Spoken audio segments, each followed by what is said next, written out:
Welcome back to the second channel. This isn't quite an armory video, it's a little bit more vlogish, but I was talking about something with our patrons and wanted to kind of present it to you guys, and I'm curious what you would do. So tonight, or you're watching this Sunday, so Friday evening, I headed off to a training course, just a one-day course being sponsored by or supported by USCCA and taught by Valhalla Firearms Training. It's an intermediate level handgun course, and had an opportunity to go. Said, sure, why not? One day course, 500 rounds, sounds like a good time. This course is intended to, among other things, cover dot use. And I'm going just for personal reasons, not going for media to cover it or anything like that. And normally when I train, and I've spent more than 50 full days now in day-long or multi-day classes around the country of different types, different weapons, platforms, and everything.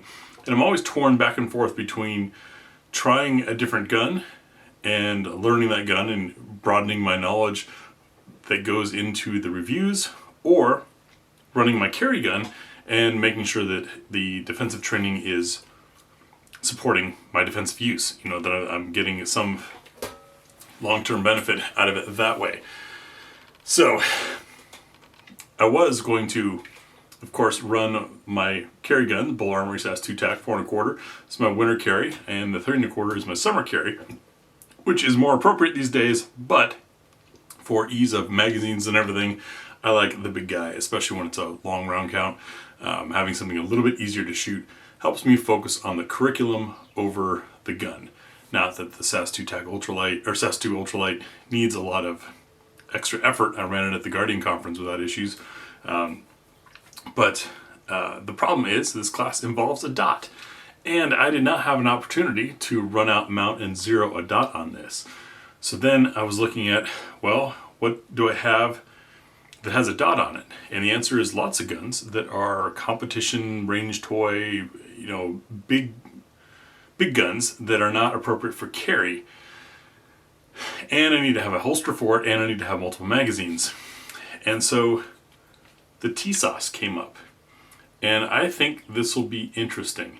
There's mixed, mostly positive, but mixed reviews out on the Tas Sauce, and it's effectively the same thing. It fits the same holster as my carry guns, and it is also a double sag 1911, so it's keeping me in the same general manual of arms, if you will.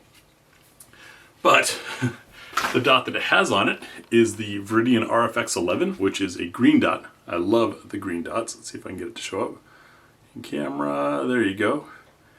Really grabs the eye. I'm a big fan of the Viridian dots. That's why I did the write-up on them. However, the RFX11 is my least favorite of them. And that's because it's an auto brightness dot. And what I've found, aside from the tactical considerations of an auto brightness dot, is that auto brightness dots tend to be a little bit brighter than what I prefer. So that's going to be a challenge, and I'm just curious what you guys would do, or what you do when you go to training courses. Are you in the school of thought of taking the easiest, most comfortable gun that you have so that you can focus on the curriculum, or are you in the school of thought of taking your carry gun and learning how to get better with it? I think both answers are right, and both answers have a time and place.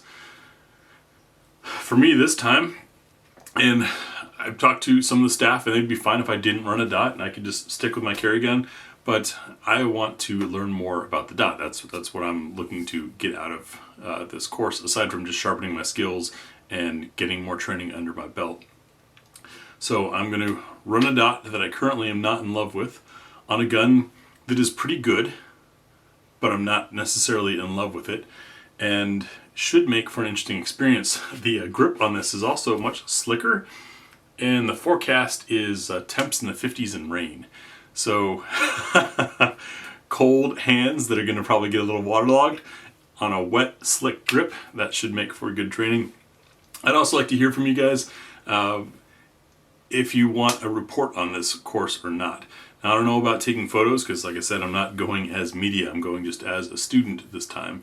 But if you'd like to see a sort of after report over on the depot, I've been trying to do those at all the major training events that I attend.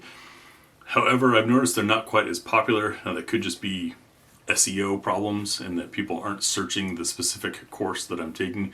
But my intent in doing those pieces is to help you guys understand and learn more about gear choices, as well as help you pick the right course to go to for what your needs are. It's been my experience, and part of why I'm not bored going to all of these is that each instructor has a different mode, different angle, because they're people. And then each course is kind of structured around,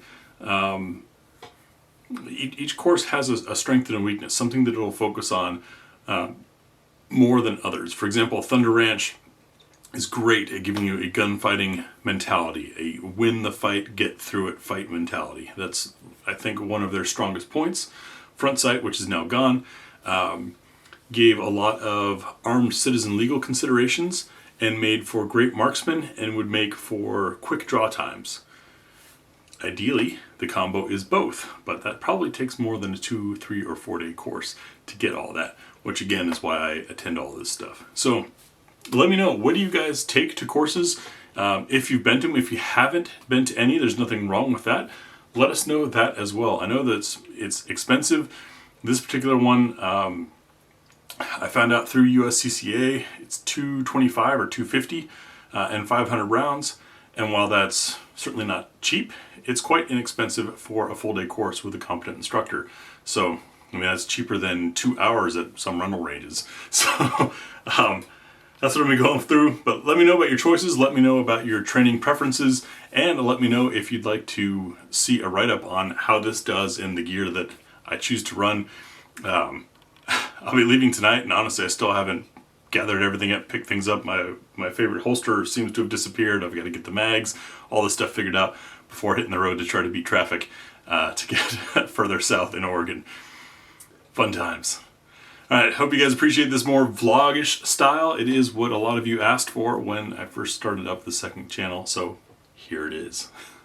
Thanks for watching, and we'll see you tomorrow.